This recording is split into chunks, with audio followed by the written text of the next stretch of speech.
अर्थशास्त्र है। ठीक है, तो आज हम दोनों तरीके से करते हैं कि अर्थशास्त्र जो 9वीं यूनिट में सामान्य सा परिचय लगा हुआ है वो भी करते हैं, और उसके अलावा 10वीं यूनिट में जो विनयाधिकारिक प्रकरण जो सबसे पहला अधिकरण लगा हुआ है उसका विस्तृत अध्ययन करना है तो वो भी करते हैं। तो ज़्यादा नहीं है, बड़ा नहीं है, यहाँ से प्रश्न भी हर बार आते हैं, 1-2 टीकाएँ भी हैं इसकी, ज़्यादा तो नहीं मिलती लेकिन 2-5 टीकाएँ मिलती हैं, वो मैं आपको बता दूंगी।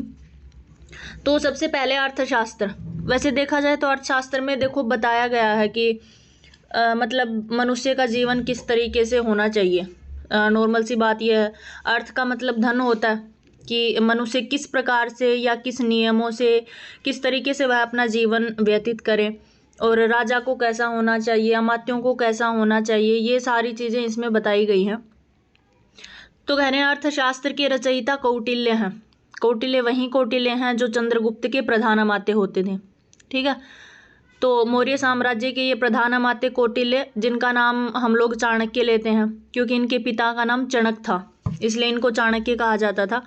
और कुछ लोगों का मानना है कि इनकी बुद्धि थोड़ी कुटिल थी, मतलब थोड़ी राजनीति में कुछ ज़्यादा ही कुटिलता से ये सोचते विचारते थे, तो इस वजह से इनका नाम कौटिल्य पड़ा था। कह रहे हैं इसमें 15 अधिकरण हैं, 150 अध्याय हैं और 180 प्रकरण हैं तथा 6000 श्लोक हैं। तो ये ऐसे इस तरीके से हमारा अर्थशास्त्र बटा हुआ है। पहले ये अधिकरणों में है। अधिकरण आपसे कई बार पूछा जाता है कि कितने अधिकरण हैं, तो अर्थशास्त्र में 15 अधिकरण हैं और उन अधिकरणों के अंदर अध्याय हैं। किसी में 4 अध्याय हो गए, किसी में 10 अध्याय हैं, किसी में 25 अध्याय, किसी में 20 अध्याय। तो इस तरीके से हर अधिकरण के अंदर अध्याय आते हैं और उन अध्यायों के अंदर भी 180 प्रकरण हैं। जैसे हमारे विनयाधिकारिक लगा हुआ है तो उसमें 21 प्रकरण हैं, इस प्रकार से। तो प्रत्येक जो अध्याय हैं यानी 150 अध्याय हैं, तो अध्याय हैं उनके अंतर्गत भी प्रकरण आते हैं, और प्रकरणों के अंतर्गत गद्य भी आते हैं, लेकिन श्लोक भी हैं, और श्लोक देखा जाए तो इसमें 6000 श्लोक हैं। आगे कहा आचार्य कौटिल्य के द्वारा इससे अलग 4 रचनाएं और हैं। मतलब इनका कहने का मतलब है कि जैसे हमारे तो अर्थशास्त्र लगा हुआ है, लेकिन आचार्य कौटिल्य जो हैं यानी चाणक्य हैं, उन्होंने इससे अलावा भी कई रचनाएं की हैं। एक कौटिल्य अर्थशास्त्र जो हम पढ़ रहे हैं उसमें 6000 श्लोक हैं। इसके अलावा इन्होंने चाणक्य सूत्र भी लिखा हुआ है, जो आपके किसी के मास्टर्स में लगा होगा। तो चाणक्य सूत्र इन्होंने लिखा है जिसमें 1000 श्लोक हैं। एक इन्होंने चाणक्य नीति दर्पण लिखा है जिसमें 248 श्लोक हैं। एक इन्होंने वृद्ध चाणक्य लिखा है जिसमें 205 श्लोक हैं, और एक इन्होंने लघु चाणक्य लिखा है जिसमें 108 श्लोक हैं। देखो वैसे तो ये याद करना वैसे इम्पोर्टेंट नहीं है कि क्योंकि हमें अर्थशास्त्र का सामान्य परिचय पढ़ना है और विशेष रूप से हमें अर्थशास्त्र के प्रथम अधिकरण को पढ़ना है। तो चाणक्य सूत्र, चाणक्य नीति दर्पण, वृद्ध चाणक्य, लघु चाणक्य जरूरी नहीं है, लेकिन वही है कि कौटिल्य की रचनाएं हैं तो थोड़ा सा पूछ सकते हैं, हटके पूछ सकते हैं कि कौटिल्य ने अर्थशास्त्र के अलावा और कौन सी रचनाएं की हैं। तो थोड़ा कौटिल्य के जन्म के ऊपर जब हम प्रकाश डालते हैं या कौटिल्य की जीवनी के ऊपर जब हम प्रकाश डालते हैं उसमें थोड़ा सा ज़रूरी हो जाता है ये याद करना। बाकी आप ये देख लेना कि 248 श्लोक, 205 श्लोक, 108 श्लोक याद हों तो कर लेना, पर इतना ज़रूर कर लेना कि चाणक्य सूत्र, चाणक्य नीति दर्पण, वृद्ध चाणक्य, लघु चाणक्य, ये सारी बुक्स चाणक्य की हैं, ऐसा आपको पता होना चाहिए।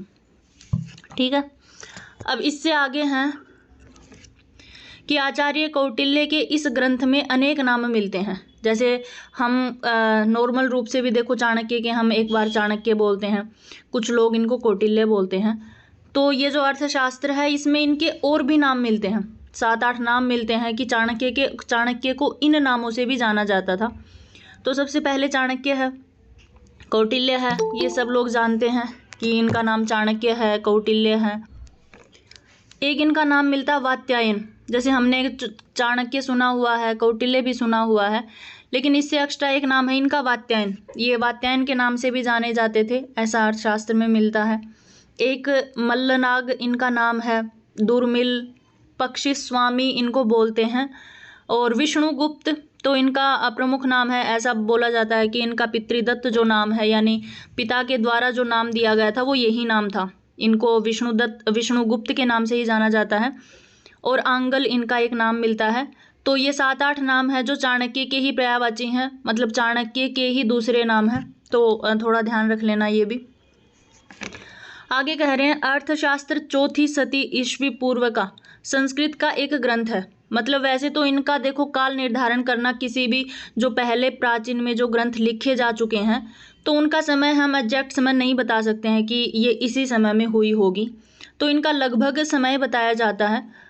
तो अर्थशास्त्र का भी लगभग समय ऐसा माना जाता है कि इसकी जो रचना है, यानी चाणक्य ने अर्थशास्त्र की जो रचना की होगी वो 4वीं सदी ईस्वी पूर्व की होगी। तो इस प्रकार से इनका थोड़ा सा काल बताया जाता है। आगे कह रहे हैं कि इसमें राज्य व्यवस्था, मतलब राजा की व्यवस्था कैसी होनी चाहिए, राजा कैसा होना चाहिए, राजा का आचार व्यवहार कैसा होना चाहिए, राजा को अपना राज्य कैसे चलाना चाहिए, किन मंत्रियों को रखना चाहिए, गुप्तचर कैसे होने चाहिए, या कौन सी उनकी दंड नीति होनी चाहिए, गुप्तचर व्यवस्था, दूत व्यवस्था, उसके कोषाध्यक्ष, मतलब राजा के अंतर्गत उसकी शासन व्यवस्था में जो जो जुड़े हुए हैं उन सब का वर्णन है यहाँ पे। कृषि इत्यादि का वर्णन है। न्याय की कैसी व्यवस्था इसके अंतर्गत दी गई है कि कितना दंड कितना, मतलब कोई गलत काम करते उसके ऊपर कितना दंड दिया जाना चाहिए, कैसी सजा उसके लिए निर्धारित की गई है, तो वो सब इसमें बताया है। एवं राजनीति आदि विभिन्न पहलुओं पर इसमें विचार किया गया है। इसकी शैली उपदेशात्मक व सलाहात्मक शैली है। देखो ये नॉर्मल सी बात है कि इसमें बताया है कि कौन कितनी ज़्यादा गलतियां करने पर कितना दंड मिलता है, तो वो एक प्रकार से एक उपदेश दिया गया है, या फिर कैसे गुप्तचरों को रखना चाहिए, कैसे दूतों को रखना चाहिए। तो एक सलाह रूप में और एक उपदेश के रूप में हम अर्थशास्त्र को जानते हैं। आगे कहते हैं पिता का नाम चणक होने की वजह से इनका नाम चाणक्य पड़ा था। वो जैसे मैंने आपको ऊपर बताया था कि कौटिल्य, इनको कुटिल बुद्धि होने के कारण कौटिल्य कहा जाता है, और इनके पिता का नाम चणक था इसलिए इनको चाणक्य कहा जाता है, और विष्णुगुप्त इनका पिता के द्वारा ही दिया गया नाम है। बाकी कुछ आंगल, मल्लनाग, पक्षी स्वामी, ये सब कुछ इसके अन्य भी नाम हैं। आगे कहा चाणक्य चंद्रगुप्त मौर्य, जिनका समय है 323 ईस्वी से 298 ईस्वी पूर्व का चंद्रगुप्त मौर्य का शासनकाल रहा है। तो इसी के शासनकाल में चाणक्य क्या थे, प्रधानमंत्री थे, यानी प्रधान अमात्य थे, इनके महामंत्री हुआ करते थे। उन्होंने चंद्रगुप्त के प्रशासकीय उपयोग के लिए इस ग्रंथ की रचना की थी। मतलब चाणक्य चंद्रगुप्त को किस प्रकार से शासन करना चाहिए, तो इसीलिए देखो चंद्रगुप्त का जो समय है वो 323 से 298 ईसा पूर्व का है। तो इसीलिए माना जाता है कि अर्थशास्त्र की रचना शायद 4वीं सदी से पूर्व में हुई होगी। इस प्रकार से इनका निर्धारित किया जाता है। प्रशासकीय उपयोगों की वजह से इसका वो किया गया था, रचना की गई थी। यह मुख्यतः सूत्र शैली में लिखा गया है, यानी इसमें लगभग सूत्र ही दिखाए गए हैं। आगे कह रहे हैं मनुष्यों की वृत्ति को अर्थ कहते हैं। मतलब मनुष्य की जो वृत्ति होती है, मनुष्य अपनी आजीविका कैसे चलाता है, मनुष्य अपने जीवन को किस प्रकार से चलाता है, या किस प्रकार से वो मनुष्य अपने जीवन में कार्य करता है, किस प्रकार से आजीविका कमाता है। तो मनुष्य का बसना एक प्रकार से वो इसका अर्थ है, यानी अर्थ का ही अर्थ है अर्थशास्त्र का। आगे कह रहे हैं मनुष्य से संयुक्त भूमि ही अर्थ है। उसकी प्राप्ति तथा पालन के उपायों की विवेचना करने वाले शास्त्र को अर्थशास्त्र कहते हैं। सीधी सी बात यही कि मनुष्य किस प्रकार से अपनी भूमि की रक्षा कर रहा है, या किस प्रकार से अपना जीवन व्यतीत कर रहा है, इस बात को लेकर के इस शास्त्र का नाम ही अर्थशास्त्र पड़ा हुआ है। आगे कहते हैं इसमें 15 अधिकरण हैं। तो आपको अधिकरण याद रखने हैं क्योंकि कई बार पूछे जाते हैं। तो इसमें 15 अधिकरण है। सबसे पहला तो यही प्रश्न है कि इसमें 15 अधिकरण हैं, और सबसे मेन बात है इसमें 15 के 15 अधिकरणों का नाम है कि कौन सा अधिकरण किस नाम से जाना जाता है। तो इसमें पहला अधिकरण विनयाधिकारिक अधिकरण है, जो हमें 10वीं यूनिट में पढ़ना भी है। विनयाधिकारिक प्रकरण ही हमें पूरा पढ़ना है, बाकी का तो नॉर्मल अध्ययन करना है हमें, सामान्य अध्ययन। दूसरे प्रकरण का नाम है अध्यक्ष प्रचार। तीसरे का है धर्मस्थीय अधिकरण, मतलब धर्म इत्यादि की स्थापना है इसमें।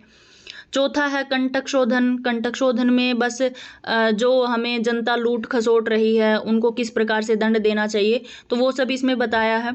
पंचम अधिकरण का नाम योगवृत्त है, योगवृत्त अधिकरण। आगे मंडल योनि है। 7वें अधिकरण का नाम षाड्गुण्य है।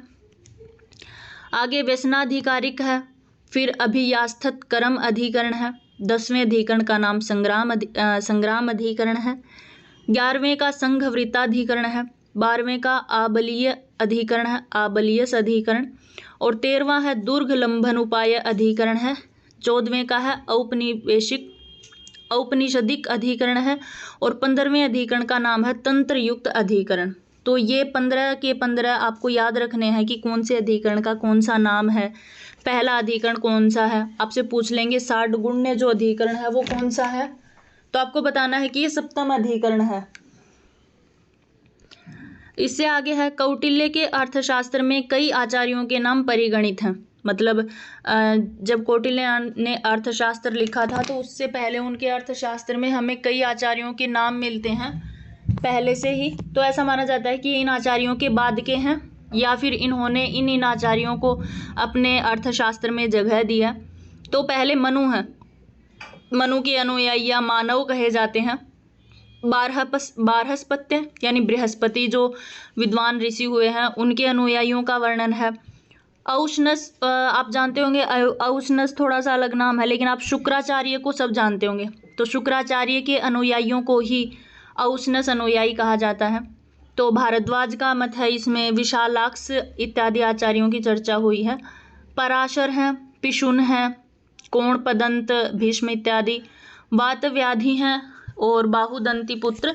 तो ये आपको याद नहीं रखने, लेकिन आपको ये पता होना चाहिए कि इन आचार्यों का यहाँ पे परिचय हुआ है। उसके बाद है अर्थशास्त्र का पहला अधिकरण विनयाधिकारिक प्रकरण है। तो ये हमें विशेष रूप से पढ़ना है कि विनयाधिकारिक प्रकरण में बताया क्या गया है। तो सबसे पहले तो अर्थशास्त्र में 15 अधिकरण है, वो तो हमने पढ़ ही लिया है। अब कह रहे सबसे पहला जो अधिकरण है यानी विनयाधिकारिक जो प्रकरण है उसमें सबसे पहले चर्चा मिलती है हमें विद्याओं के बारे में कि विद्या कितनी प्रकार के मानते हैं आचार्य चाणक्य, कितनी विद्याओं को स्वीकार करते हैं। तो एक आचार्य चाणक्य की विशेषता ये रही है कि वो अपना मत देने से पहले पूर्व के आचार्यों का मत मानते हैं। जैसे इनका कहना है कि विद्याएं इतनी हैं, चाणक्य अगर कहते हैं कि विद्याएं 4 प्रकार की हैं तो वो पहला ये बताते हैं कि मनु ने कितनी विद्याओं को स्वीकार किया है या शुक्र